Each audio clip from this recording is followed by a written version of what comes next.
Në dhjetor të vitit 1924, kur forcat e Ahmet Zogut dhe të ushtarëve të huaj hynë në Tiranë, ata gjetën diçka në zyrat e Ministrisë së Punëve të Jashtme që nuk duhej të ekzistonte. Ishin fashikuj të mbushur me dokumente me stem zyrtare, letra korrespondence me kancelaritë evropiane dhe një dosje me kapak kaltëroshe, mbi të cilën dikush kishte shkruar me dorë emrin e plot, Sulejman Delvina, ministër i jashtëm. Ato letra, ato raporte sekrete, ato thirrje drejt Londrës dhe Romës për njojën ndërkombëtare të qeverisë së Fanolit ishin dëshmi e qartë se dikush kishte luftuar me penë dhe me fjali diplomatike, po aq fort sa të tjerët kishin luftuar me pushkë. Por kur punonisit e Zogut i kontrolluan zyrat, dosjet e plota ishin zhdukur. Vetëm fragmente mbeten, vetëm shputa dhe cungje dokumentesh, sikur dikush i kishte djegur me nxitim nga që e dinte se çfarë do të thotë nëse ato bien në duar të gabuara. Kush i fsheu ato prova? Dhe çfarë saktësisht fshinin ato letra me vula të kuqe sekrete? Kjo pyetje ka preokupuar historianët shqiptar për dekada të tëra, dhe sot, pasi arkivat e shtetit janë hapur pjesërisht, mund të tregojmë për herë të parë historinë e plotë të njeriut që krijoi Shqipërinë moderne dhe pastaj u detyrua ta shkatëronte me duart e veta. Imagjinoni për një çast fillimin e vitit 1920. Shqipëria është një vend pa kufi të njohur, pa kryeqytet, pa qeveri që funksionon. Fuqitë e mëdha, Italia, Greqia, Serbia, Britania e Madhe, po mblidhen rreth tryezave të mermerta në Paris dhe po vizatojnë linja mbi hartat e Ballkanit, pa pyetur asnjërin shqiptar se çfarë mendonte ai vetë. Ishte si të vendosje kufit e kopshtit tënd duke prerë nëpër dhomën e fqinjit. Dhe mbi të gjithë këtë kaos qëndronte figura e vetmuar e Sulejman Delvinës, njeriu të shkolluar në Stamboll, diplomatit me kostum evropian dhe kapele me strehë. Njeriu që besonte me gjithë shpirtin e tij se e vetmja armë e denjë e një njeriu qytetar ishte ligji. Delvina nuk kishte asnjëherë mbajtur pushkë. Ai mbante penë. Por historia e Sulejman Delvinës nuk është thjesht historia e një politikani të humbur. Është historia e një njeriu të cilit ju desh të zgjedh mes dy gjërave që e përkufizonin si njeri, besimi i tij i thellë te demokracia dhe ligji dhe dashuria e tij e palëkundur ndaj Shqipërisë. Kur kuptoi se nuk mund t'i mbante të dyja në të njëjtën kohë, vendimi që mori e shkatërroi. Dhe ky vendim, ky çast kur njeriu i penës vendosi të mbante pushkën, nuk ndodhi i papritur. Ishte rezultati i 4 viteve tension, tradhtish dhe shgënjimesh të grumbulluara, njëra mbi tjetrën, si shtresa dhe mbi themelet e një shtëpie të ndërtuar me durim dhe të shembur me shpejtësi. Le të kthehemi në ditën e 28 janarit të vitit 1920, kur në qytetin e Lushnjës u mblodh kongresi që ndryshoi historinë shqiptare. Aty, në atë sallë me mure të bardha dhe dritare të vogla, delegatët nga të gjitha krahinat shqiptare morën vendime që sot duken thuajse heroike në pamje prapake. Vendosën të kundërvijeshin protokollit të Londrës, i cili parashikonte ndarjen e Shqipërisë mes Italisë, Greqisë dhe Jugosllavisë. Vendosën të krijonin qeveri legjitime. Vendosën të zgjedhin Tiranën si kryeqytet. Dhe vendosën të zgjedhin si kryeministër njeriun që ndodhej larg në Paris duke luftuar me argumente juridike pranë kancelarive europiane, Sulejman Delvina. Emri i tij u thirr në mungesë, por ky fakt vetë tregonte diçka thelbësore. Delvina ishte njeriu i besimit, ai që mund t'u fliste europianëve si i barabartë, ai diplomat i qetë e me autoritet moral. Ndërkohë, në krahun tjetër të sallës ndodhte gjithashtu emërtimi i një ministri të brendshëm, i cili do të luante rolin e krahut të armatosur të qeverisë, një djalë i ri prej 25 vjetësh, ambicios, me sytë e mprehtë dhe me aftësinë e rrallë për t'i lexuar situatat politike si loj shahu. Emri i tij ishte Ahmet Zogu. Ky detaj, kjo simbiozë e çuditshme mes Delvinës dhe Zogut në muajt e parë të qeverisë, është çelësi për të kuptuar gjithçka që do të vijë. Delvina ishte truri, autoriteti moral, zëri ligjor. Zogu ishte dora, muskulatura, forca e zbatimit. Kur qeveria e re duhej të lëvizte nga Lushnja drejt Tiranës duke kaluar nëpër territore ku forcat rebele të Esat Pashës prisnin për t'i zhdukur, ishte Zogu ai që marshoi në krye, pushkë në dorë, duke hapur rrugën. Pa Zogun, Delvina mund të mos kishte arritur kurrë në Tiranë. Pa Delvinën, Zogu nuk do të kishte pasur legjitimitetin e nevojshëm për t'u ngjitur. Ata kishin nevojë njëri për tjetrin me atë lloj ndërvarshmërie të frikshme që shpesh karakterizon aleancat midis idealizmit dhe forcës, midis ligjit dhe shpatës. Por duhet theksuar edhe diçka tjetër, diçka që historianët shpesh e kalojnë shpejt pa i kushtuar vëmendje të duhur. Kur Sulejman Delvina u kthye nga Parisi dhe mori drejtimin e qeverisë, arkën e shtetit e gjeti bosh. Shteti shqiptar nuk kishte të ardhura, nuk kishte burokraci, nuk kishte infrastrukturë. Dhe sipas dëshmive të mbledhura nga bashkëkohësi Sejfi Vllamasi në veprën e tij ballafaqime politike në Shqipëri, Delvina nuk u tërhoq. Ai përdori pasurinë e tij personale, trashëgimin familjare, fondet private për të mbuluar shpenzimet e para të shtetit. Njeriu që do të vdiste i varfër e i sëmur në egzil kishte filluar karrierën e tij duke dhënë gjithçka kishte. Kjo nuk ishte thjesht politik. Ishte sakrificë. Dhe ndërkohë që Delvina punonte, negocionte, hartonte ligje dhe shkruante nota diplomatike, ai filloi të vërej diçka shqetësuese. Ministri i tij i brendshëm, ai djalë i ri nga mati, po grumbullonte gjithnjë e më shumë ndikim. Zogu po ndërtonte rrjetin e tij të besnikëve personal brenda ushtrisë dhe xhandarmerisë. Zogu po fliste gjithnjë e më pak si vartës dhe gjithnjë e më shumë si njeri me plane të veta. Por Delvina, njeriu i ligjit dhe i qytetërimit, ndoshta nuk e desh ta pranonte atë që sytë e tij i tregonin. Ose ndoshta e priti me atë durim të lodhur të njerëzve të urtë, se gjërat do të ndreqeshin vetë. Mbase ky ishte gabimi i parë i madh i Sulejman Delvinës, besimi se njerëzit si Zogu mund të ndryshohen nga institucionet dhe jo anasjelltas. A ishte tashmë e vonë kur Delvina dha dorëheqjen në nëntor të vitit 1920? A e dinte ai atëherë se çfarë kishte lëshuar nga duart? Dhe nëse e dinte, pse nuk bëri diçka? Deri në minutën e fundit besova se do të shpëtonim, ka thënë dikush nga rrethi i Delvinës, fjalë të cilat historiani Sejfi Vllamasi i ka ruajtur me kujdes në faqet e kronikës së tij, dhe edhe sot, pas thuajse një shekulli, ato fjalë kanë forcën e gjembit që ngul. Çfarë dinin ata njerëz që ne nuk e dim ende? Çfarë bisedash janë zhvilluar prapa dyerve të mbyllura, në dhoma me llampa vajguri dhe hije të gjata, biseda që nuk janë shkruar kurrë por janë mbajtur mend nga ata pak që ishin prezent? Sot, duke lexuar çfarë ka mbetur nga arkivat e asaj epoke, mund të rindërtojmë kufizimisht por me besnikëri atë trajektore tragjike. Si njeriu më i rëndësishëm i shtetit shqiptar u kthye nga kryeministri që kishte ngritur flamurin mbi Tiranë në rishtar të armatosur që rrëzonte qeverinë.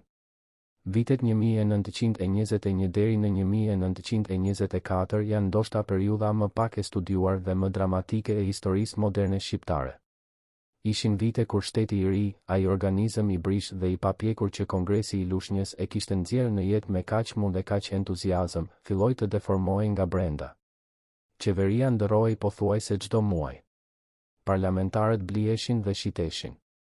Zgjedhjet manipuloheshin me bujë dhe me paturpsi. Dhe mbi të gjitha kësaj paqëndrueshmërie, si trupi i egër mbi kufomën e shpresës, ngrihej gradualisht figura e Ahmet Zogut. Ai kishte mësuar mirë. Ai kishte parë si funksiononte pushteti, si Delvina drejtonte me ligj e me argumente, dhe kishte nxjerrë mësimin e vet. Ligji ishte vegël e atij që mbante shpatën. Ndërkohë, Sulejman Delvina nuk ishte tërhequr nga jeta publike. Ishte vendosur në opozitën demokratike, atë grup njerëzish që historianët shpesh e quajnë opozita e shenjtë dhe që bashkonte emra si Fannoli, Luiq Gurakuqi, Bajram Curri. Ishin njerëz me biografi dhe bindje të ndryshme, por të bashkuar nga bindja e përbashkët se Zogu ishte duke shkatëruar ato themel demokratik të cilat Shqipëria i kishte ngritur me aq mundim. Delvina sillte mes tyre diçka të veçantë, autoritetin e atij që kishte qenë aty kur gjithçka kishte filluar, që kishte ndërtuar qeverinë e parë dhe mbi të gjitha, reputacionin e pastër të njeriut që nuk kishte korrupsion dhe nuk kishte trajtuar asnjëherë kauzën kombëtare. Ai ishte memoria e gjallë e momentit të mundshëm. Por duhet thënë me ndershmëri diçka tjetër gjithashtu, Zogu nuk ishte thjesht një tiran vulgare. Ai ishte politikan i shkathët, i aftë për kompromise taktike dhe aleanca jo të parashikueshme.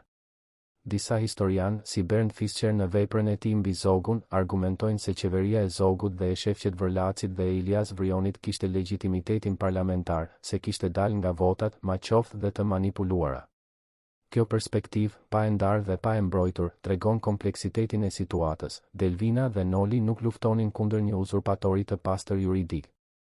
Ata luftonin kundër dikujt që kishte gjetur mënyrën për ta përdorur sistemin demokratik si mjet antidemokratik, për ta manipuluar ligjin me anën e ligjit. Dhe kjo, pikërisht kjo, ishte gjëja ndaj të cilës Delvina nuk kishte ilaç. Si lufton njeriu i ligjit kundër atij që e kthen ligjin në armë? Shpërthi fundi i marsit dhe fillimi i prillit të vitit 1924 me ngjarje që shënuan pikën e kthesës. Avni Rustemi, deputeti i njohur dhe figura e njohur e opozitës, u plagos rënd në mes të ditës, haptazi dhe nuk i mbijetoi plagëve. Vrasja e tij dërgoi tronditje në përgjithë opozitën demokratike.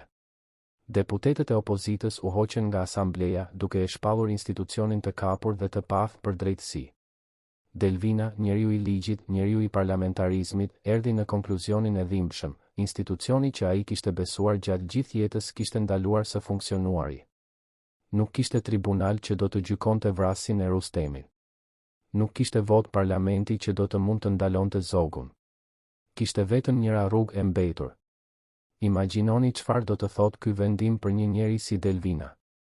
Ai nuk ishte aventurier. Nuk ishte ushtarak.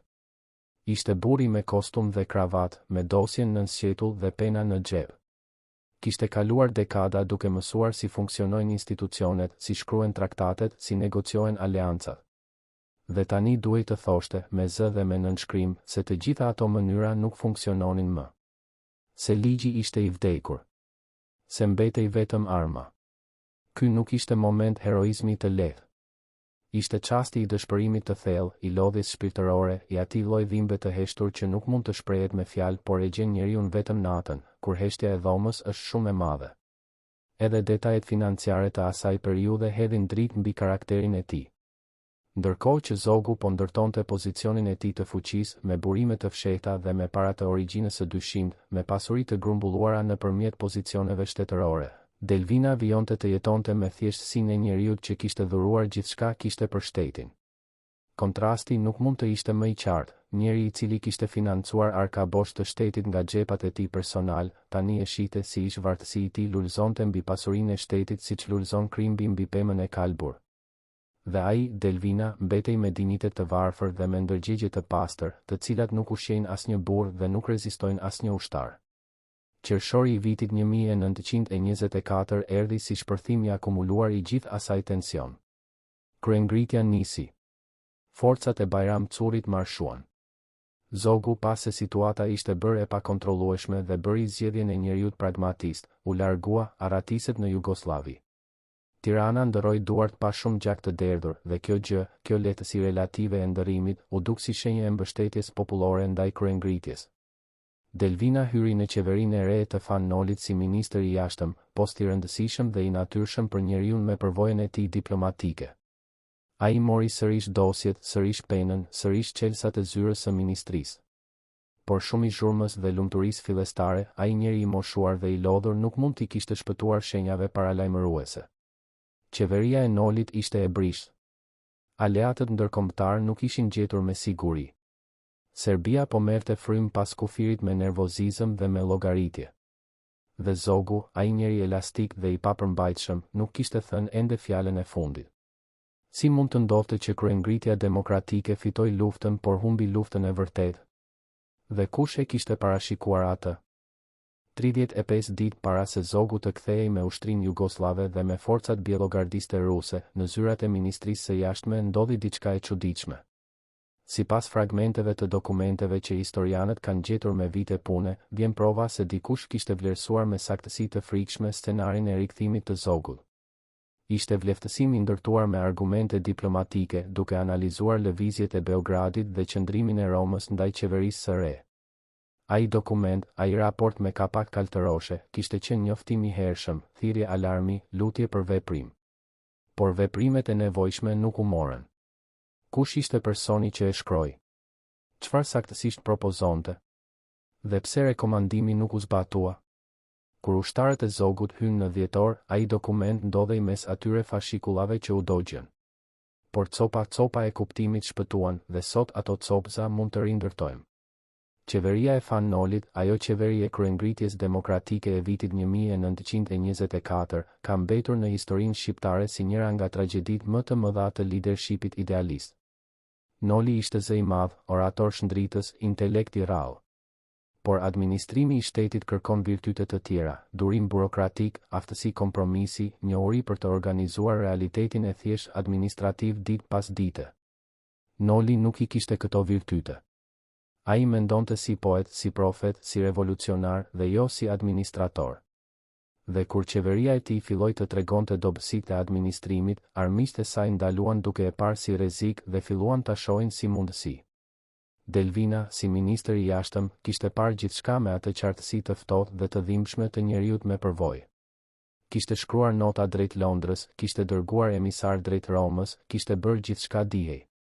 Por Britania e Madhe ishte e lodhur nga ndërhyrjet ballkanike. Italia e Mussolinit kishte interesat e veta, krejt jo demokratike, mbi Shqipërinë. Dhe lidhja e kombeve, ajo organizat ideale në të cilën Delvina kishte besuar si formulë shpëtimi, ishte institucion pa dhëmbë dhe pa dëshirë për të ndërhyrë në çështjet e Ballkanit.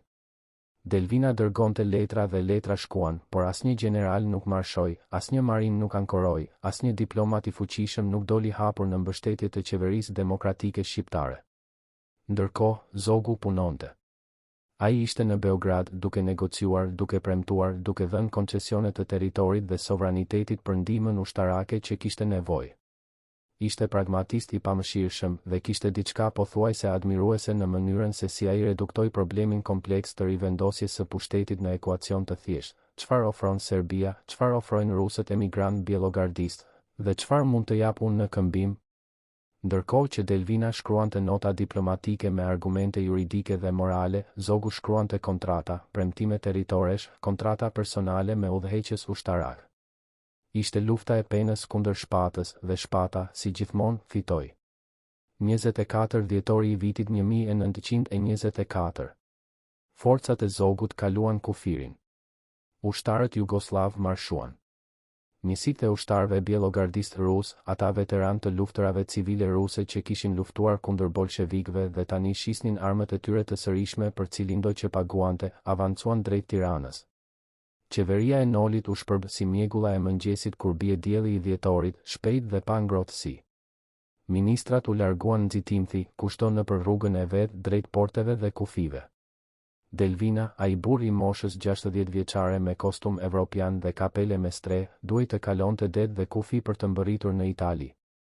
Ai që kishte ndërtuar shtetin shqiptar largohej tani si aratisur, si armik i atij shteti, në ndënimin me vdekje të dhënë in absentia nga gjykata e Zogut. Mendoni çfarë do të thotë kjo simbolikisht? Njeriu që kishte shpenzuar pasurinë e tij personale për të financuar orarin e parë të shtetit shqiptar, njeriu që kishte negociuar njojën ndërkombëtare të Shqipërisë, njeriu që kishte emëruar Ahmet Zogun ministër të brendshëm dhe i kishte dhënë mundësinë e karrierës së tij, dënohej me vdekje nga ky i fundit si tradhtar i atvell. Ironia e historisë ka shpesh një cilësi të hidhur dhe të pafalshme. Dhe Zogu vet, tashmë i rikthyer triumfueshmërisht, ai si e kishte quajtur rikthimin e tij me cinizmin karakteristik të atyre që e kuptojnë fuqinë propagandës, triumfi i legalitetit, kishte marrë gjithçka, pushtetin, pasurinë, vendin, historinë. Kush fitoi nga gjithçka kjo? E shtron pyetjen si kokfort, kur shteti humbet, kush fiton? Vitet e ekzilit, ato vite 1924 deri në 1932, ishin vitet e zhdukjes graduale të Sulejman Delvinës. Jo zhdukja nga historia, por zhdukja fizike dhe financiare. Ai jetoi në Itali, i varfër dhe i sëmur, pa para të mjaftueshme dhe pa perspektivë rikthimi. Ata njerëz që kishin qenë rreth tij me entuziazëm kur ai mbante portofolin e ministrisë u larguan gradualisht. Albanolog dhe historian do ta mblidhnin me vite të mëvonshme portretin e tij, por ata vite ekzili ai jetoi thuajse i harruar, si hija e çdo njeriu të madh pasi lartësia e tij kalon. Madje edhe letra e tij personale nga ato vite tregojnë një dhimbje të qetë, stoike, të njeriut që nuk ankohet por di saktësisht çfarë humbi. Dhe pastaj, në vitin 1932, erdhi leja e kthimit. Zogu, tashmë mbret, i dërgoi lajmin se mund të kthehej në Shqipëri. Ky gest duket në sipërfaqe si akt faljes dhe humaniteti. Por njeriu që e njeh Zogun kupton menjëherë llogaritjen e ftohtë pas tij. Raportet mjekësore konfirmonin se Delvina ishte duke vdekur. Nuk kishte rrezik. Lejimi i kthimit të njeriut të sëmur terminal kishte kosto minimale dhe fitim propagandistik maksimal, duke treguar për botën magnanimitetin e mbretit. Delvina u kthye, vdiq në Vlorë, qytetin e lirisë shqiptare, qyteti ku Ismail Qemali kishte ngritur flamurin e pavarësisë, qyteti ku edhe Delvina kishte rënjet e veta. Ishte gusht i vitit 1932 dhe ai njeriu i madh kishte jetuar lartësinë e lavdisë dhe poshtësinë e vetmisë dhe tani të dyja i takonte vetëm si kujtime. Ndërkohë, ish ministri i tij i brendshëm, ai djali 25 vjetëve nga mati, vishte uniformat e mbretit dhe qëndronte mbi fronin e arit të Shqipërisë, me kurorën dhe shkopin mbretëror, me pasurinë dhe pushtetin absolute, me të gjitha ato gjëra për të cilat kishte punuar dhe mashtruar dhe vrarë. Duket se historia është vendosur kryekput padrejtësisht, njeri i mirë humbet gjithçka, njeriu pa skrupull fiton gjithçka. Por ai ishte kaq e thjeshtë. A kishte Delvina gabuar duke menduar se dhuna mund të shpëtonte demokracinë? Dhe a mund të kishte qenë ndryshe nëse ai kishte zgjedhur rrugë tjetër? Pyetja mbetet e hapur, si plaga e pashëruar, dhe ne do t'i kthehemi asaj me çdo shtresë të re të historisë. Çfarë ndodh kur njeriu i cili ka besuar gjithë jetën te ligji kupton se ligji ka vdekur? Çfarë ndodh brenda atij njeriu në heshtjen e natës, kur mbyll syt dhe pyet veten nëse gjithçka për çka ka jetuar ishte iluzion? Sejfi Vllamasi, bashkëkohës i Delvinës dhe dëshmitar i drejtpërdrejt i atyre viteve, shkruan me zë të ulët por me saktësi prerëse: Delvina nuk ishte njeri dhune. Por Delvina nuk ishte as njeri verbërie. Kjo fjali, e vogël dhe e thjeshtë, e ngjeshur mes faqeve të kronikës së tij si lule e tharë mes librit, thot gjithçka. Sepse vendimi i Delvinës për të mbështetur kryengritjen e armatosur të qershorit nuk erdhi nga guximi i papërmendur apo nga ambicia personale. Erdhi nga lodhja e thellë e njeriut që ka parë pamundësinë dhe e ka pranuar, me gjithë dhimbjen e asaj pranimi. Duhet të imagjinojmë atë dhomë, kudo që ishte, ku Delvina e mori vendimin. Mbase ishte e mbushur me duhan cigare dhe me hije të llampes, me letra të shpërndara mbi tryez dhe me zë të largët të qytetit tutje dritares. Mbase era e natës shqiptare hynte nëpër të çarat e dritareve, era e barit të lagur dhe e qymyrit, era e një vendi që ende nuk kishte vendosur se çfarë donte të bëhej. Delvina ishte tashmë 50 e ca vjeç. Kishte kaluar gjysmën e jetës duke ndërtuar gjëra dhe po shikonte si shembej gjithçka. Dhe duhej të zgjidhte, të rinte ulur me dinjitetin e dikujt që humbi me elegancë, apo të ngrihej dhe të luftonte edhe një herë me mjete që ishin të huaja dhe të papëlqyeshme. Zgjedhja e armëve nuk ishte, për Delvinën, zgjedhja e fitores. Ishte zgjedhja e provës. Si të thonim sot, ky njeri nuk besonte se do të fitonte. Besonte se kishte detyrimin moral të provonte. Ndryshimi mes dy qëllimeve është thelbësor për të kuptuar tragjikën e tij, sepse njeriu që lufton për të fituar llogarit rreziqet ndryshe nga njeriu që lufton sepse konsideron se ndryshe nuk mund të bëjë. I pari është strateg. I dyti është dëshmitar. Dhe Delvina, me gjithë lodhjen dhe moshën dhe mungesën e iluzioneve, u bë dëshmitar i vetë ndërgjegjes së tij. Kryengritja e qershorit të vitit 1924 filloi nga veriu dhe ushtri shpejt. Bajram Curri, ai figurë legjendare e maleve shqiptare, marshoi me forcat e tij. Ushtarët që kishin lodhur me pagesë të vonuar dhe me premtime të thyra nga regjimi i Zogut u bashkuan kryengritësve. Zogu vet, ai burr që kishte kalkuluar çdo situatë me saktësi, e lexoi gabim këtë. Mendoi se mund ta frenonte. Mendoi se kishte mjaftueshëm njerëz besnik dhe mjaftueshëm armë. Por kishte nënvlerësuar diçka. Nuk ishte revolta e popullit të uritur apo e guerilasve pa program. Ishte revolta e elitës kombëtare, e intelektualëve, e diplomatëve, e njerëzve si Delvina të cilët kishin pasur gjithçka dhe kishin zgjedhur ta rrezikojnë gjithçka. Dhe kur Zogu kuptoi se betejë po humbej, bëri atë që do ta bënte gjithmonë kur situata i dilte nga duart, u largua. Aratiset drejt Jugosllavisë me nxitim dhe me pak bagazhe, duke lënë prapa regjimin e tij si lëkurën e gjarpërit të sapo dal nga nën toka. A ishte çasti i fitores, çasti i lumturisë për Delvinën? Historia nuk e thot me siguri. Por nga ajo që dim për karakterin e tij, mendojmë se jo. Sepse ai dinte, me atë ndjenjë të sigurt të njerëzve me përvojë, se të fitosh betejën nuk do të thotë të fitosh luftën. Dhe ata armiq të jashtëm, ata interesa serbe dhe italiane dhe austriake që kishte njohur gjatë viteve të diplomacisë, nuk kishin ikur. Kishin vetëm ndërruar fytyrë. Prandaj, çfarë ndodhi me atë moment fitoreje të qershorit, atë moment kur dera e mundshme u hap dhe Delvina hyn sërish si ministër i jashtëm? Është pyetja që meriton një përgjigje të kujdesshme dhe të plotë. Familja e Sulejman Delvinës nuk ka folur kur haptazi për ato muaj. Nuk kanë dhënë intervista të gjata, nuk kanë botuar kujtime, nuk kanë dalë para kamerave për të treguar atë që ndodhi prapa dyrave të mbyllura të shtëpisë. Por ka fragmente, ka gjurmë, ka atë lloj heshtjeje domethënëse që historianët mësojnë ta lexojnë si tekst. Dhe ajo heshtje, ajo mungesë dëshmie familjare, tregon diçka thelbësore, se ato ditë ishin shumë dhimbshme për t'u kthyer, shumë private për t'u ndarë me botën, shumë komplekse për t'u shpjeguar me fjalë të thjeshta. Çfarë dinin anëtarët e familjes së Delvinës për gjendjen e tij të vërtetë? Çfarë ndodhte prapa atyre mureve, kur zëri publik heshte dhe mbetej vetëm njeriu me veten e tij? Ekziston një portret i Sulejman Delvinës nga vitit 1920, i ruajtur në koleksione private dhe i riprodhuar në disa libra historike. Ai qëndron drejt, me kostum të pastër dhe qëndrim të drejtë, me shprehjen e qetë të njeriut që di ku qëndron dhe çfarë dëshiron. Sytë e tij, siç duket edhe nga ato fotografi të zeza e të bardha ku hollësia humbet, janë sytë e dikujt që vëzhgon, jo të dikujt që shfaqet. Është portret i njeriut publik, i ministrit dhe kryeministrit, i figurës zyrtare.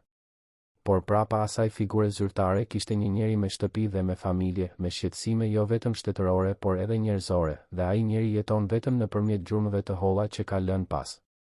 Çfarë dinte familja e tij për sakrificat financiare? Delvina kishte përdorur pasurinë e vet dhe të familjes për të financuar shtetin. Kjo nuk ishte vendim abstrakt i politikanit. Kishte pasoja konkrete mbi jetën e njerëzve konkret, mbi ato njerëz që ndanin bukën me të, mbi ata që kishin besuar se ardhmja e tyre ishte e sigurt nën emrin dhe pozitën e tij. Kur zogu rikthehej dhe kur dënimi me vdekje lëshohej dhe kur pasuria sekuestrohej dhe kur dera e shtëpisë mbyllej para tyre, këta njerëz paguan çmimin e vendimeve të tij. Ata nuk ishin pyetur. Ata nuk kishin votuar. Por trashëguan konsekuencat me të njëjtën prerësi. Ky është momenti ku historia e Delvinës ndalon së qeni histori politike dhe bëhet histori njerëzore. Bëhet historia e çmimit human të idealizmit. Ndërkohë që ai shkruante nota diplomatike dhe mbante mbledhje ministrie dhe diskutonte mbi njohjen ndërkombëtare të qeverisë së re, dikush tek shtëpia e tij priste.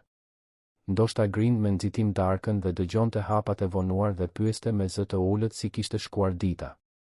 Ndoshta nuk guxonte të pyeste, sepse nga sytë e tij mund të lexojë se gjërat nuk shkonin mirë. Ndoshta flinin me heshtjen e çifteve që kanë fëmijë dhe shqetësime dhe nuk i kanë fjalët për t'i mbushur natën. Kjo heshtje familjare, kjo ndashje mes botës publike dhe botës private, ishte çmimi i parë dhe ndoshta më i dhimbshëm i karrierës politike të Delvinës. Pastaj erdhi ekzili. Itali, 1924 dhe vitet që vijuan. Njeriu i moshës 50 e disa vjeçare, i sëmur, pa para, larg shtëpisë. Ata njerëz që kishin qenë rreth tij kur mbante portofolin e ministrisë i kishin dhënë shpatullat, me atë shpejtësi karakteristike me të cilën bottarët e pushtetit lëvizin si hije drejt drita tjetër. Delvina kishte humbur atë dheun, kishte humbur statusin, kishte humbur pasurinë dhe mbi të gjitha kishte humbur atë ndjenjen e qëllimit që kishte mbajtur gjallë gjithë atë kohë. Dhe heshtja publike e familjes mbi ato vite nuk është heshtja e njerëzve që nuk kanë asgjë për të thënë. Është heshtja e njerëzve që kanë shumë për të thënë, por nuk gjejnë fjalë që ta bëjnë drejtësi dhimbjes. Ndërkohë që Delvina jetonte gjysmë i harruar në mjerim italian, zogu po ndërtonte aparatin e shtetit të tij. Nuk ishte thjesht marrje pushteti. Ishte zëvendësim sistematik i gjithë asaj gjenerate të parë kombëtare me besnik personal, me njerëz të lidhur me të jo nga bindjet patriotike, por nga interesa individuale. Zogu kishte kuptuar, me atë intuit politike të rrallë të njeriut të lindur për pushtet, se shteti më i sigurt nuk është ai i ndërtuar mbi ideale, por ai i ndërtuar mbi varësi. Nëse çdo burokratin, çdo oficer, çdo gjyqtar e ke të lidhur me ty nëpërmjet favoreve dhe frikës, atëherë nuk ke nevojë për ideologji. Ke nevojë vetëm për kontrollin e favorizimeve dhe frikësonjëse. Kjo mëkëmbje, kjo zëvendësim i idealizmit me klientelizmin, do të linte shenja të thella mbi strukturën shtetërore shqiptare për dhjetëra vjet. Ekziston edhe dimensioni tjetër i tragjedisë njerëzore të Delvinës, dimensioni i daljes nga historia. Janë figurat si ai, ato figurat të dimensionit të parë kombëtar që shpesh hapin rrugë dhe pastaj bëhen të padukshme, të fshira jo me dhunë e papritur por me atë indiferencë graduale dhe të qetë që është ndoshta edhe më e rëndë.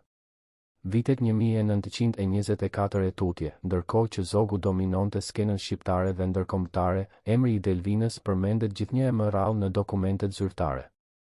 Nuk kishte nevojë ta fshihej nga historia me dekrete aktive. Ishte mjaft të rritej zëri i tij vetë dhe të heshte gjithçka tjetër. Ky fenomen, ky fshirje graduale nga memoria kolektive e dikujt që kishte qenë kaq jetik, ka pasoja edhe sot. Fëmijët shqiptar mësonin emrin e Zogut, me gjithë dy kuptimsinë e trashëgimisë së tij.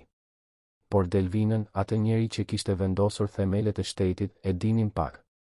Edhe kjo mungesë memorie, ishte formë çmimi human. Dhe çmimi, si gjithmonë, nuk u pagua vetëm nga ai. U pagua edhe nga ata që e deshën, nga ata që kishin besuar te ai, nga ata fëmijë të gjeneratave të ardhshme të cilave u mungoi modeli i plotë i imazhit të tij. Historia e humbësve nuk mësohet kur aq mirë sa historia e fituesve. Dhe kjo pabarazi, kjo padrejtësi e memorisë, është ndoshta çmimi i fundit dhe i pashlyeshëm.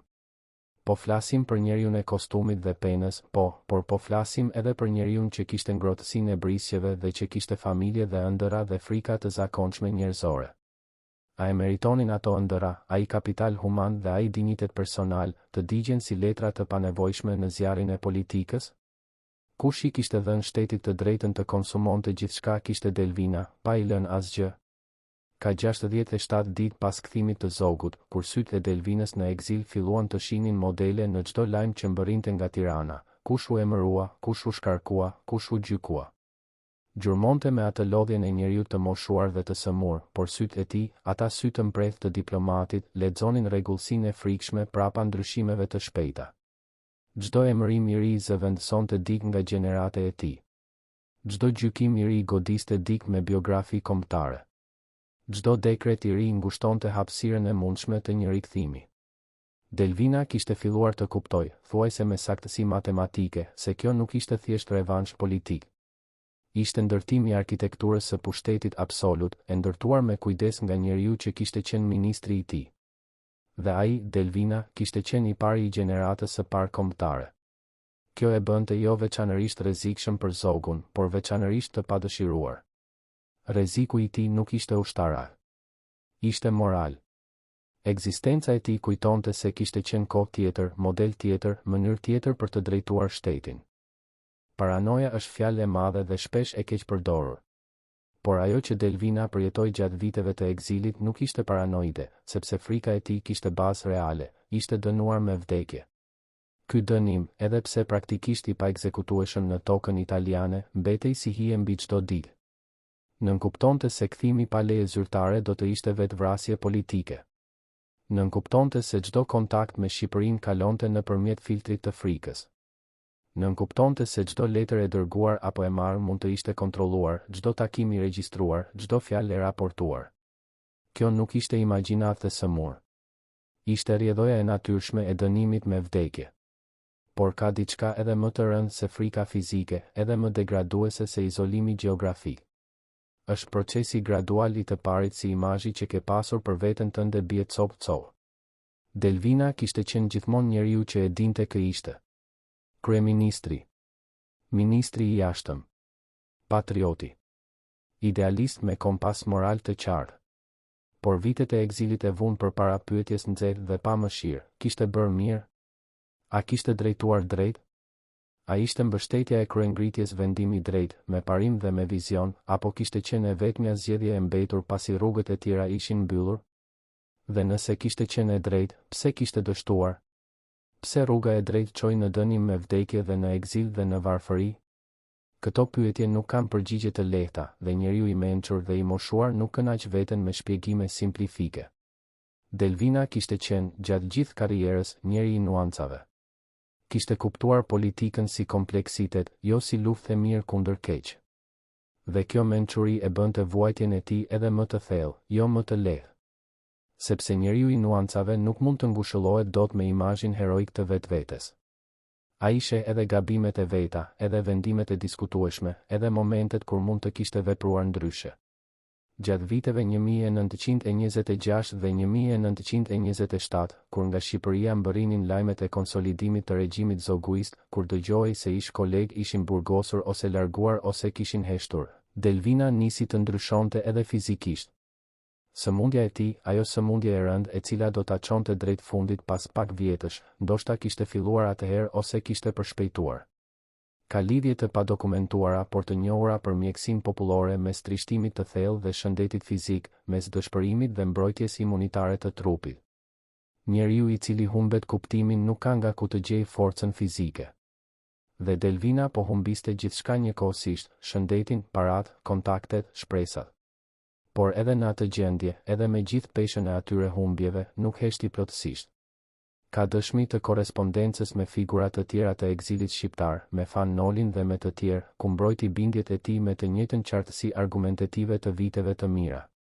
Nuk u ankua. Nuk u zilepsuri. Shkruante me atë qetësinë stoike të njeriut që ka pranuar humbjen, por nuk ka pranuar se ka gabuar. Ndoshta kjo dallohet nga figurat të tjera tragjike të historisë, ata që humbin me dinjitetin e tij nuk harxojnë energji të fundit duke u ankuar ose duke u hakmarrë me fjalë. I harxojnë duke argumentuar, duke mbetur besnik ndaj asaj që ishin. 1932. Leja e kthimit mbërriti nga Tirana. Zogu, tashmë mbret, e kishte dhënë me atë llogaritje të ftohtë dhe precize të cilën e kishte përshkruar, njeriu që po vdiste nuk kërcënonte asnjë. Delvina u kthye në Vlorë, qytetin ku kishte lindur një farë kuptimi i veçantë i kombit shqiptar, qyteti i portit dhe detit, qyteti ku Ismail Qemali kishte bërë lëvizjen historike të pavarësisë. Erdhi aty jo si triumfator, jo si i kthyer me dekorata, por si njeri i pashërueshëm i cili kishte kërkuar të vdesë në tokën e tij. Kjo, dhe asgjë tjetër, kishte qenë kërkesa e fundit e tij. Vizitën e fundit të Vlorës, ata muaj të mbramit midis kthimit dhe vdekjes, nuk i ka dokumentuar asnjë kronikë serioze. Nuk ka raporte të posaçme, nuk ka dëshmi të shkruara nga të afërmit, nuk ka imazhe. Mbeti vetëm data, gushti vitit 1932, kur Sulejman Delvina ndërroi jetë. Dhe ndërkohë që ai vdiste larg tingujve të pushtetit dhe polemikave politike, Ahmet Zogu shfaqej në ceremonitë mbretërore me uniforme të stolisura dhe me dekoratat e aleatëve europian. 2 njerëz, 2 rrugë, 2 funde krejtësisht të ndryshme. Historia ka prirjen ta mbajë mend fituesin. Por ka pyetje që fituesit nuk mund t'i shmangin, edhe kur jetojnë dhe qeverisin me pushtet të plot, kush ishe ti kur ai njeri po vdiste? Dhe çfarë do të ketë mbetur nga vepra jote kur të shkoj edhe kujtimi i fundit i atyre që ke njohur? Delvina kishte ndërtuar themelet. Zogu kishte ndërtuar pallatin mbi to Shqipëria e njohim sot është ndërtuar mbi të dyja, mbi themelet e intelektuali dhe mbi muret e pragmatistit. Dhe kjo bindje e dy fish, ky trashëgimi i kontradiktës, ka formuar mentalitetin politik shqiptar për gjenerata. Pyetja nuk është cili nga të dy kishte të drejtë. Pyetja është cilat nga vlerat e Delvinës mund të shpëtoheshin, nëse gjeneratat e ardhshme do të kishin dëshirën dhe trimërinë t'i kërkojnë.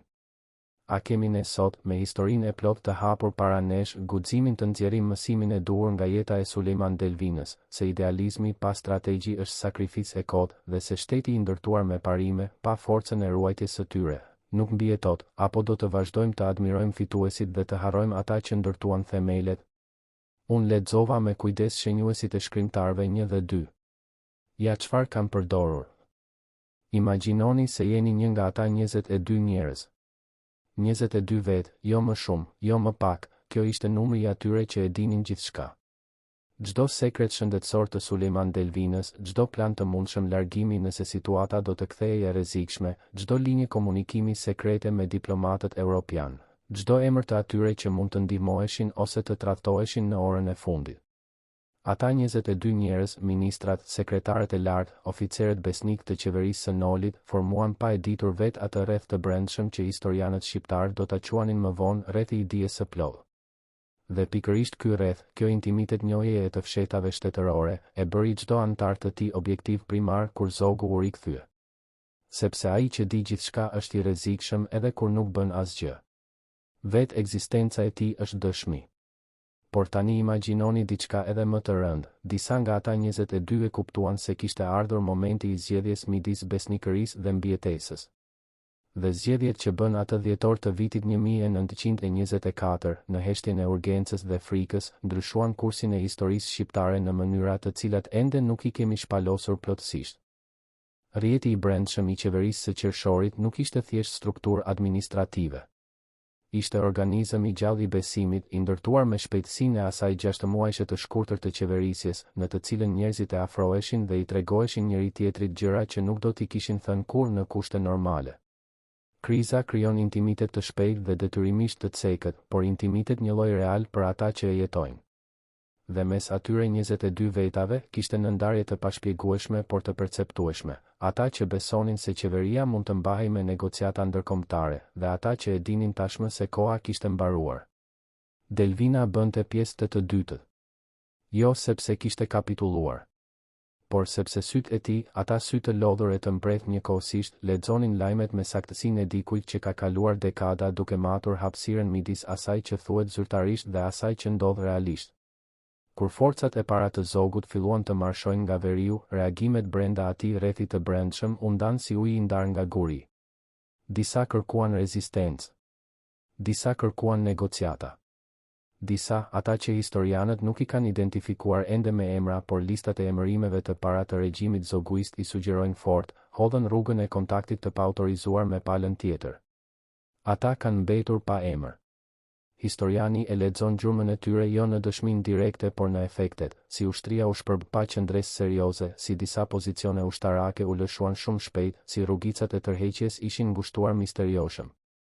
Dikush e kishte hapur derën.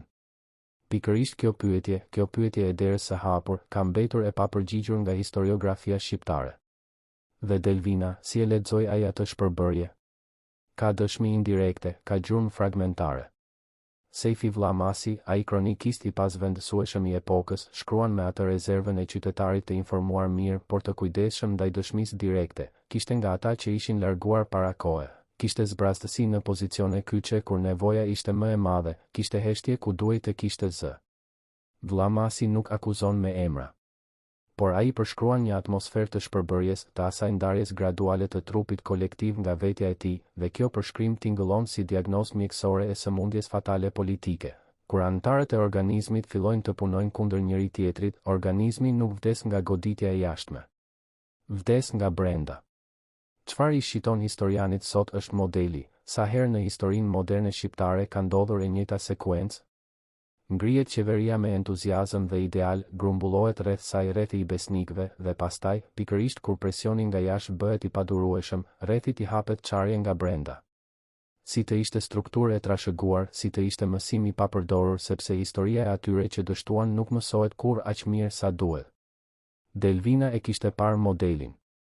E kishte parë kur e la zogun të grumbullonte ndikim brenda kabinetit të vet, e kishte parë kur opozita nuk arriti të ndërtojë unitetin e nevojshëm kundër forcave të regjimit. Dhe e pa sërish, me dhimbën e thellë të deja vu tragjike, kur qeveria e Nolit filloi të shpërbëhej nga brenda. Ndoshta kjo ishte gjëja më e rëndë për t'u duruar, jo humbja, por njohja e humbjes si model të njohur. Të humbësh një herë mund të interpretohet si fatkeqësi.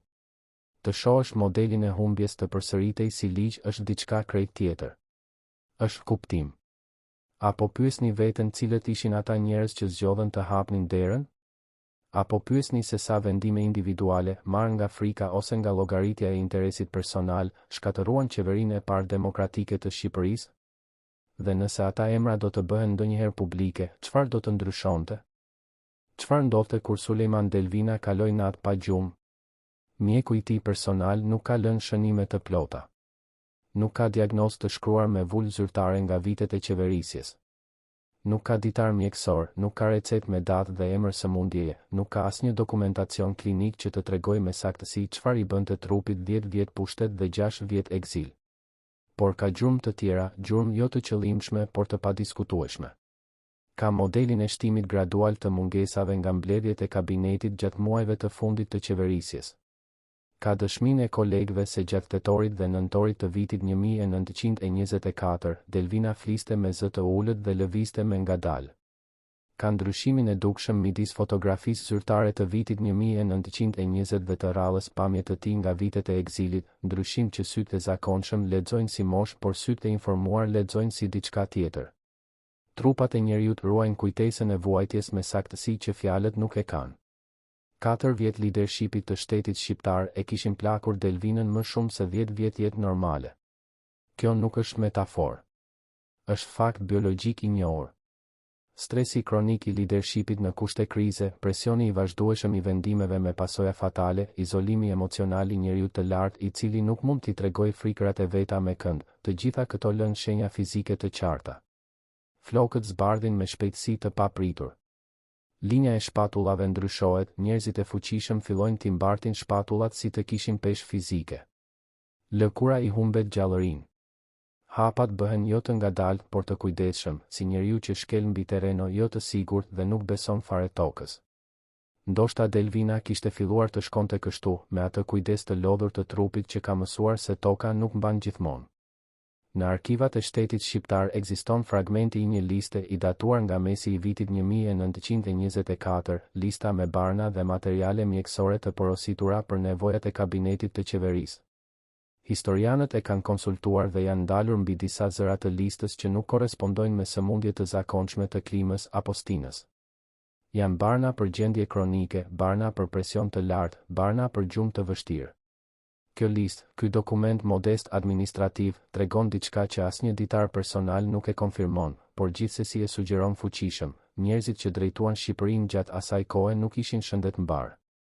Ata po çanin gjumë. Ata po pinin barna.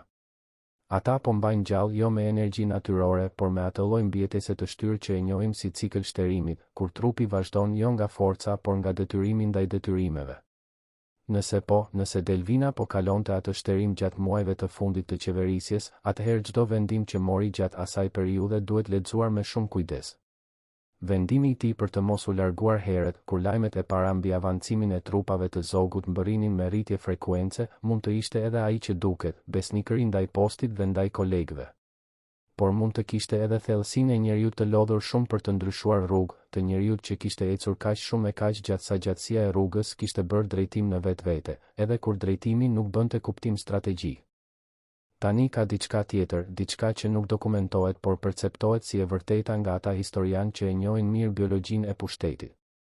Ka 65 faqe të zhdukura nga dosja zyrtare e Ministrisë së Punëve të Jashtme për periudhën tetor-dhjetor të vitit 1924. 65 faqe nuk humbasin me rastësi administrative.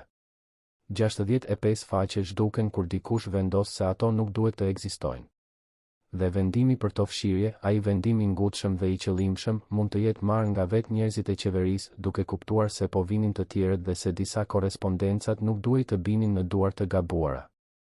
Ose mund të jetë marrë nga arkivistët e regjimit të ri, duke fshirë dëshminë e aftësisë diplomatike dhe të gjallërisë institucionale të qeverisë demokratike. Por ka edhe mundësinë e tretë, atë më të rëndën, faqet u fshinin sepse dëshmonin për diçka tjetër, diçka që as qeveria e Nolit nuk do ta kishte dëshiruar publike, dhe as Zogu nuk do ta kishte dëshiruar, por për arsye krejtësisht të ndryshme. Çfarë fshinin ato 65 faqe? Kjo mbetet pyetja pa përgjigje. Por prania e tyre e mungesës, boshllëku i saktë dhe i numërueshëm, është në vetvete dëshmi se diçka e rëndësishme ka ndodhur dhe nuk është lënë gjurmë. Dhe historiani i kujdesshëm di se boshllëqet e qëllimshme janë shpesh më fjalëpak se dokumentet e plota. Ndërkohë, aty jashtë arkivave, aty në korridoret e gjalla të Vjenës dhe Londrës dhe Romës ku Delvina kishte kaluar vite të tëra duke ndërtuar rrjete diplomatike, aty gjërat ndodhen me shpejtësi dhe me indiferencë të ftohtë. Njoja ndërkombëtare e qeverisë demokratike shqiptare nuk erdhi kurrë. Fuqitë e mëdha kishin llogaritë e tyre. Italia e Mussolinit preferonte Shqipërinë e dobët dhe të manipulueshme, jo Shqipërinë e qëndrueshme demokratike. Serbia kishte interesin e saj gjeopolitik. Britania e Madhe ishte e lodhur nga çdo ndërhyrje tjetër ballkanike. Dhe lidhja e kombeve, ajo organizat me ide të bukura dhe pa dhëmbë reale, dëgjoi notat diplomatike të Delvinës me atë kurtezi të ftohtë institucionale me të cilën organizatat ndërkombëtare dëgjojnë ata që nuk kanë fuqi. Delvina kishte dërguar nota. Kishte argumentuar. Kishte thirrur parimet e Ilsonit dhe të vetvendosjes, kishte cituar traktate dhe konventa. Kishte bërë gjithçka dihej. Por fjalët, pa forcën e tyre të mbështetjes, janë gur të hedhur në ujë, bien, zhyten, dhe sipërfaqja rimbyllet si të mos kishte gjë. Dhe tani, duke parë atë skenë të re me sytë e historianit, duhet të pyesim, a ishte dështimi i politikës ndërkombëtare i Delvinës dështimi i njeriut, apo dështimi i sistemit? A ishte ai diplomat jo i aftë, apo ishte situacion e pamundur për të mundur me mjetet që kishte? Përgjigja, ndoshta, është të dyja. Dhe kjo njëkohësi gabimi personal dhe sistemor, kjo palkueshmëri e situatës, është pikërisht ajo gjë që e bën tragjedi të vërtet, jo thjesht humbje. 65 faqe mungojnë. Çfarë do të gjenim nëse i gjenim? Dhe kush e kishte frikën më të madhe nga ato faqe, Zogu, apo njerëzit e Delvinës vetë? Kur Ahmet Zogu hyri në Tiranë atë dhjetor të vitit 1924, nuk hyri si pushtues i thjesht. Hyri si njeri me listë. Lista e emrave, e pozicioneve, e pasurive, e kontratave. Lista e gjithë asaj që do t'i takonte tani atij dhe atyre që kishte pranë. Dhe po ndiqni gjurmën e kësaj liste, po ndiqni rrjedhën e pronës dhe pushtetit shqiptar nga dhjetori i atij viti e tutje, dilni pashmangshëm tek e njëjta pyetje që detektivi e ka si instinkt të parë: kush fitoi? Kush fitoi nga largimi i Delvinës, nga shpërbërja e qeverisë demokratike, nga shpallja e gjendjes së jashtëzakonshme dhe sekuestrimi i pasurive të tradhtarëve të atdheut? Zogu mori pushtetin e plotë. Kjo është e qartë. Por pushteti i plot nuk është abstraksion, është toka konkrete, ndërtesa konkrete, kontratat konkrete, pozicionet konkrete. Dhe çdo gjë konkrete që kishte qenë në duart e dikujt tjetër kaloi, me procesin ligjor të regjimit, tek njerëzit e Zogut. Shtëpitë dhe pronat e atyre që ishin dënuar me vdekje in absentia u sekuestruan. Kjo nuk ishte politikë e re apo e veçantë, dënimi me vdekje shoqërohet zakonisht me konfiskim pasurish. Por gjerësia e konfiskimeve pas dhjetorit të vitit 1924 ishte e tillë sa I kalonte edhe shpjegimin e zakonshëm të pasojës juridike. Ishte transfert e organizuar pasurish, e planifikuar me saktësi, e destinuar drejt rrethit të brendshëm zoguist. Njerëzit që hodhën gur të parë në çelikun e shtetit të ri demokratik, ata njerëz që Delvina I kishte mbledhur rreth vete si idealist dhe si patriot, pan si pronat e tyre, ndërtesa, toka, biznes tregtar, kaluan nën kontrollin e regjimit me shpejtësi dhe metodicitet që nuk linte vend dyshimit mbi paracaktimin. Ndiqni ekonominë. Kjo rrugë, kjo metodë e gjurmës financiare, nuk gënjen. Njerëzit mund të ndryshojnë dëshminë gojore, mund të humbasim dokumentet, mund të fshijmë 65 faqe nga dosjet arkivore. Por transfertat e pronave, edhe kur regjistrohen me eufemizmat legal të sekuestrimit shtetëror ose rivlerësimit të pronësisë, lën gjurmë. Dhe gjurma çon gjithmonë diku konkret, drejt emrit real të atij që fitoi. Por ka diçka edhe më sistematike se sekuestrimi I pronave individuale. Zogu, me kthimin e tij, rishkroi edhe arkitekturën institucionale të shtetit. Ministria e Brendshme, ajo ministri që ai vetë kishte drejtuar dikur si ministri besnik I Delvinës, u bë motori I kontrollit total. Gjandarmëria u rindërtua mbi besnikërinë personale ndaj tij, jo mbi ligjin. Gjyqësia u rindërtua po ashtu. Dhe ky ndërtim sistematik I shtetit mbi varësinë personale dhe jo mbi institucionalizmin, çoi drejt për drejt pasojës që Delvina e kishte parë dhe frikosur. Shteti u bë instrument I një njeriu, jo instrument I interesit publik. Ironia perfekte historike, njeriu që Delvina e kishte emëruar ministër të brendshëm, njeriu të cilit I kishte dhënë mundësinë e parë të karrierës, shkatërroi saktësisht atë model shtetëror që Delvina kishte punuar gjithë jetën ta ndërtojë. Dhe pastaj vijnë argjendet ndërkombëtare. Zogu kishte premtuar Serbisë. Kishte premtuar ushtarëve bielogardistë rus. Kishte premtuar Italisë në një farë mënyre më të tërthort, por jo më pak reale. Ato premtime nuk ishin abstraksione, ishin koncesione të sovranitetit, të territorit ekonomik, të drejtave minerare, të linjave doganore. Shqipëria e pas dhjetorit 1924 hyri gradualisht në sferën italiane të ndikimit dhe kjo hyrje, kjo dorëzim gradual I autonomisë ndaj Romës mussoliniane I dha Zogut stabilitetin e jashtëm që kishte nevojë. Por ja mori Shqipërisë saktësisht atë pavarësi faktike të cilën Delvina e kishte negociuar me aq mund në 1920. Paradoksi është I plot dhe I pamëshirshëm, ai njeri I cili e kishte bërë Shqipërinë të njohur ndërkombëtarisht si shtet sovran, u dëbua nga njeriu I cili ja shiti pjesë atë sovranitet fuqive të huaja.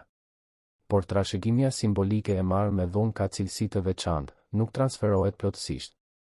Mbetet gjithmonë diçka pas, si hija e figurës origjinale.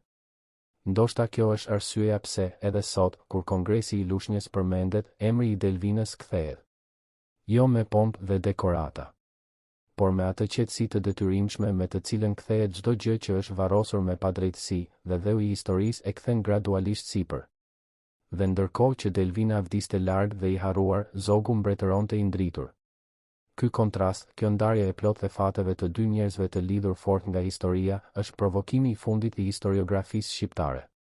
Sepse lexon si fabul morale me moral të invertuar, njeriu i mirë humbet gjithçka, njeriu i pamëshirshëm fiton çdo gjë, dhe historia nuk e ndreq këtë padrejtësi, ta paktën jo në kohën e tyre. Dhe kjo, ndoshta, është gjëja për të cilën duhet të ndihemi më të shqetësuar, jo thjesht për fatin e Delvinës, por për logjikën e botës politike që prodhon këtë pabarazi sistematike mes virtytit dhe fitores. A i meriton historia fituesit e saj? A është rikthimi i Zogut me shtetin Jugoslav dhe me forcat bielogardiste ruse prova se forca brutale mposh gjithmonë parimin, apo ka çaste kur kjo logjik thyet? Dhe nëse thyet, çfarë e thyen atë, nëse jo vetë forca e kujtesës son kolektive? I lexova me kujdes shenjuesit e të tre shkrimtarëve.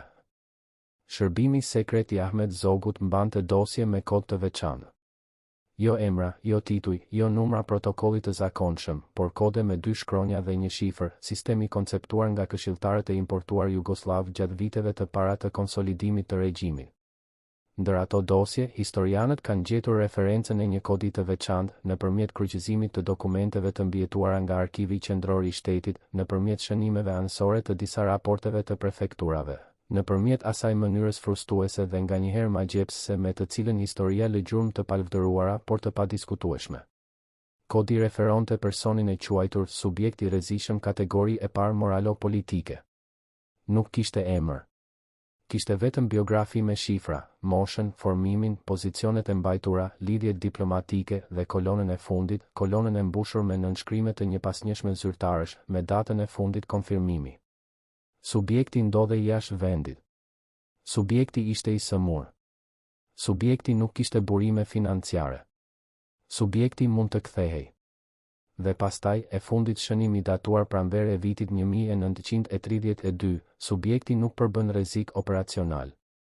Rekomandohet lejimi i kthimit. Kush ishte ai subjekt? Pse saktësisht në atë pranverë u nënshkrua lejimi? Dhe pse dosja me kod nuk gjendet e plot sot, ndërkohë që referencat e saj shfaqen në 10 dokumente periferike, sikur dikush e kishte lëshuar qëllimisht fijen e gjurmës, por kishte hequr lëngun? Besnikëria dhe tradhtia janë 2 faqe të njëjtit monedh, dhe ai njeri që ka kaluar në anën tjetër nuk e harron kur metalin e zakonshëm nga të dyja. Sulejman Delvina kishte ndërtuar, gjatë gjithë karrierës së tij publike, një sistem besimi bazuar mbi të njëjtin parim me të cilin ndërtonte gjithçka, argumentin racional dhe besmin moral reciprok. Ai besonte sepse mendonte dhe mendonte sepse besonte, dhe rrethi i tij i brendshëm i besnikëve ishte ndërtuar mbi këtë besim të 2 fish. Por sistemi i besimit të ndërtuar mbi moralin ka një cënueshmëri strukturale të cilën ata që ndërtojnë sistemin e tyre mbi frikën e njohin dhe e shfrytëzojnë. Kur presioni bëhet i padurueshëm, morali i vën njerëzit para zgjedhjes, dhe frika ka historikisht avantazhin motivues mbi moralin. Brenda atij rrethi të gjerë të njerëzve të qeverisë së qershorit, ministrave, sekretarëve, diplomatëve, oficerëve të besuar, ishin edhe disa nga bijtë e familjeve aristokratike të vjetra, bejler dhe agallar. Njerëz me rënje të thella por me kapital të shpërndar nëpërmjet brezave.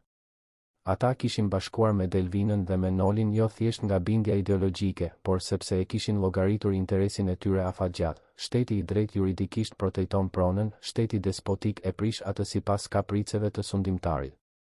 Por kur Zogu filloi avancimin e dhjetorit dhe kur llogaritjet ndryshuan me shpejtësinë e lajmeve ushtarake, disa nga ata bijt aristokrat e rilogaritur interesin. Shteti që do të vinte kishte forcën. Shteti ekzistues kishte vetëm parime. Dhe parimi nuk ruan pronën kur trupat janë 4 ditë larg kufirit. Tradhtia, kur ndodh brenda rrethit të ngushtë, nuk shfaqet si deklaratë dramatike. Shfaqet si mungesë e vogël e qëllimshme, informacioni që nuk transmetohet me shpejtësinë e duhur, raporti ushtarak që arrin 6 orë më vonë, kontakti diplomatik që nuk u arrit pikërisht kur nevojitej. Janë hollësi administrative, gabime të vogla, paftësi të çuditshme, dhe secila prej tyre veç e veç mund të jetë rast. Por bashkë, të shikuara me sytë e historianit të distancës, formojnë modelin e atij qëllimi të fshehur që asnjë akt i vetëm nuk mund ta dëshmojë, por shumësia e tyre e shpalos me qartësi. Delvina e kishte vërejtur. ka dëshmi fragmentare në letrat e tij të mëvonshme, shkrimet e eksilit, shprehjet e kalimtare që referohen për ata që folën 2 herë dhe ata që u ndalën kur duhej të vazhdonin.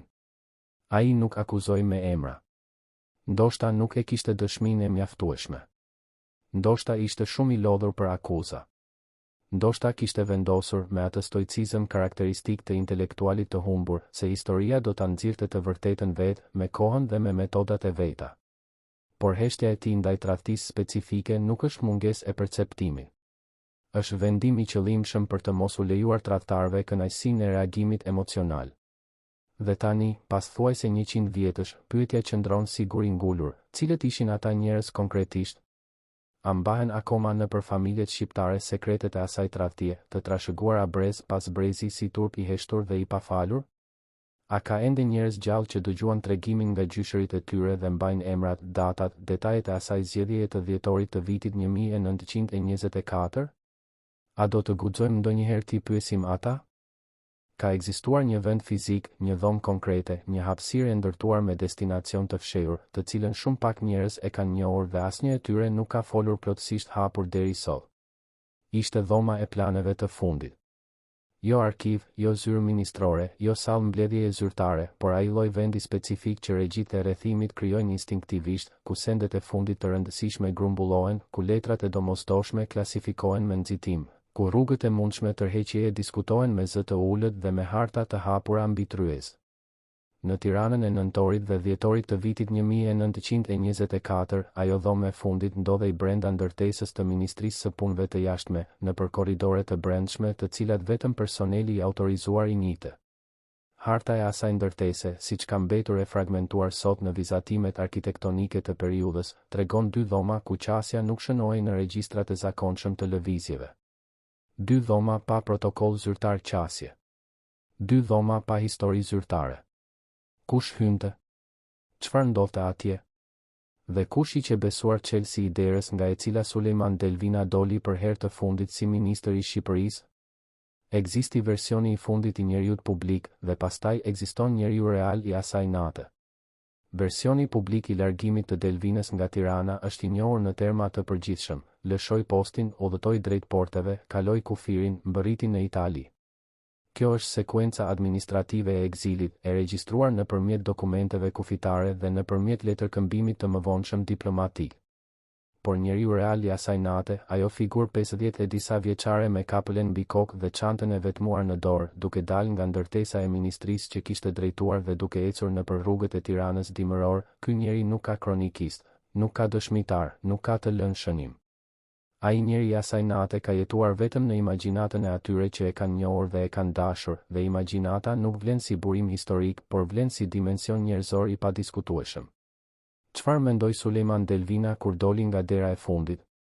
Kujton ndoshta dhjetorin e vitit 1920, 4 vjet para, kur kishte hyrë si kryeministër, si njeriu me mandatin e Kongresit të Lushnjës, me autoritetin e gjeneratës së parë kombëtare? Dalëzimit të parë kishte pasur ceremoninë e shtetit, njerëzit, flamujt, fjalimet, entuziazmit e atyre që besonin se gjërat do të ndreqeshin. Dalëzimi i fundit kishte heshtjen e dimrit dhe darkën dhe zërat e largët të trupave që po avanconte. Kontrastit nuk ishte vetëm material. Ishte metafor e plot e trajektores njerëzore, nga kulmi i legjitimitetit publik deri tek solitudinalja e largimit të turpshëm, pa ceremoni, pa mbyllje, pa fjalën e fundit. Ndoshta kjo është gjëja që na preokupon më thellë kur studiojmë figurën e Delvinës, mungesa e mbylljes. Shumë nga figurat tragjike të historisë kanë pasur të paktën çastin e fjalës së fundit, deklaratën e mbylljes, gjestit final. Delvina nuk e pati.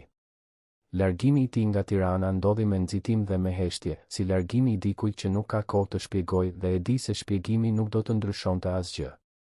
Dhe kjo mungesë e çastit formal të mbylljes e ka lënë historinë e tij me atë karakter të papërsosur, me atë fund pa fund, të cilin koha e transformon nga cënueshmëri biografie në fuqi narrative. Sepse historitë pa mbyllje janë historitë që vazhdojnë. Historitë me mbyllje të plot mund të arkivohen, mund të vendosen nëpër vitrina muzeore me etiketë dhe datë dhe shpjegim të qetë. Historitë pa mbyllje kthehen. Bëjnë pyetje. Presin përgjigje. Dhe historia e Sulejman Delvinës, kjo histori e njeriut që krijoi dhe pastaj humbi gjithçka, është pikërisht nga ato histori që nuk pranojnë të arkivohen pa na shqetësuar pa e shqetësuar ndërgjegjen tonë kolektive. 6 muaj pas largimit nga Tirana, Delvina shkroi nga Italia njërin prej fragmenteve të rralla të dëshmisë së drejtpërdrejtë personale që kanë mbijetuar. Jo letër politike, jo dokument diplomatik, por shënim personal, i shkruar ndoshta për veten, ndoshta si mënyrë për të vendosur rendin e mendimeve, ndoshta si akt i thjesht njerëzor i kapjes së gjurmëve para se ato të shuhen. Historianët që e kanë konsultuar fragmentin raportojnë se nuk ka ankesë, nuk ka zemërim, nuk ka akuza. Ka vetëm atë lloj distance analitike me të cilën njeriu i formimit intelektual i quan dhe klasifikon edhe dhimbjet e veta. Ai shkroi për gabime, të veta dhe të tjerëve. Shkroi për momente kur zgjidhje të ndryshme mund të kishin ndryshuar rezultatin. Shkroi me modestinë e njeriut inteligjent që nuk e llogarit veten si hero, por me qartësinë e njeriut të ndershëm që nuk e mohon as kontributin dhe as gabimet e veta. Ky fragment, kjo dëshmi e drejtpërdrejtë dhe rrallë e natyrës intime, është ndoshta dokumenti më i çmuar i trashëgimisë delviniane. Jo dosjet diplomatike, jo notat ministrore, jo çfarëdo fragmenti administrativ. Por ai shënim i heshtur i njeriut që po bënte inventarin e jetës me ndershmërinë e dikujt që nuk ka asgjë tjetër për të humbur. Ai shënim flet për njeriun real pas figurës publike. Dhe ai njeri real, i atij shënimi të egzilit, është figura që historia shqiptare ka nevojë ta njohë jo si monument, por si njeri. A do të kishte rrjedhur ndryshe historia e Shqipërisë nëse Delvina do të kishte mbetur kryeministër pas nëntorit të vitit 1920, nëse nuk do të kishte dorëhequr kaq herët? A do të kishte pasur fuqinë dhe mjetet për ta ndaluar ngritjen e zogut brenda sistemit, para se sistemi vetë të kthehej kundër tij? Apo faktorët strukturor ishin aq të fuqishëm sa historia do të kishte gjetur rrugën e vet drejt të njëjtit fund, pavarësisht vendimeve të individëve? Dhe ne, sot, duke parë këtë trajektore nga distanca e kodrës historike, a jemi çfarë jemi sepse ai njeri humbësi mbajti çfarë mbajti, apo pavarësisht tij? 30 vjet para se Sulejman Delvina të kthehej të vdes në Vlorë, shtreti i tij i parë shtetëror ishte ndërtuar mbi gërmadhat e një ideje që shumica e europianëve e quanin të pamundur, se shqiptarët mund të drejtojnë veten. Ky skepticizëm europian nuk ishte thjesht racizëm kolonial, edhe pse kishte edhe atë element. Kishte bazë praktike. Shqipëria nuk kishte traditë shtetforcimi, nuk kishte burokraci të konsoliduar, nuk kishte kapital njerëzor administrativ të mjaftueshëm, nuk kishte kufi të njohur, nuk kishte simbol unifikues. Ç'kishte? Kishte Delvinën dhe disa njerëz si ai, njerëz me shkollim europian dhe me besim të çmendur te e ardhmja.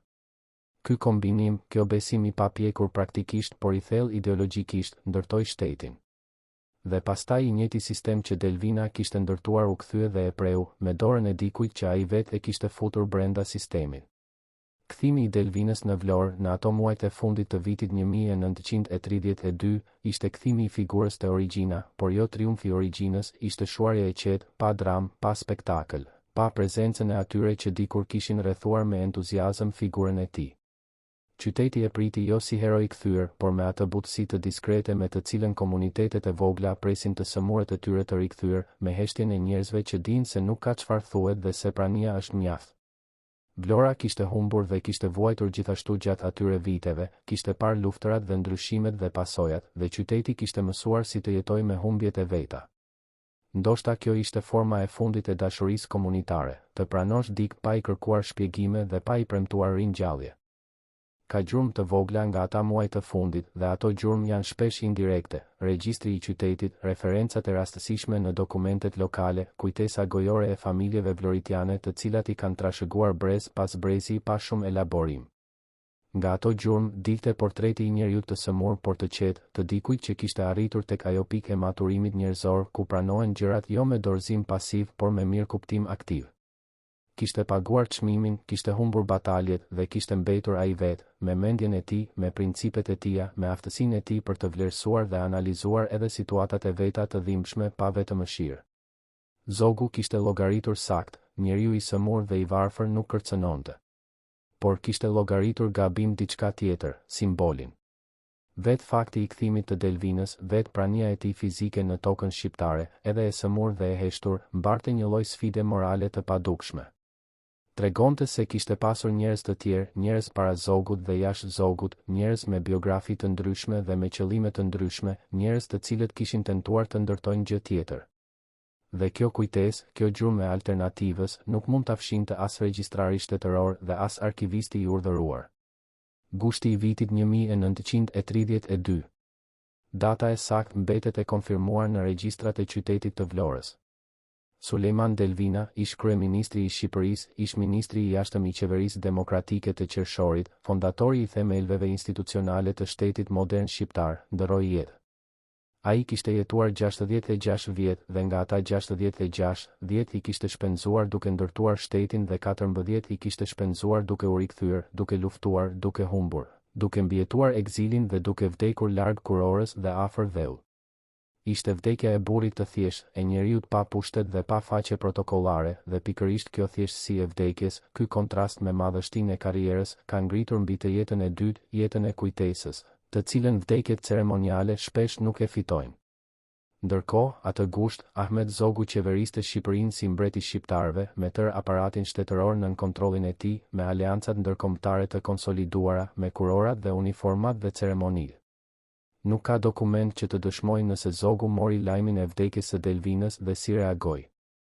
Ndoshta nuk reagoi fare, ndoshta nuk e konsideroi as të denjë për shënim. Ndoshta kishte harruar atë plotësisht, siç harron harresa e pushtetit figurat që ka shkelur dhe kaluar.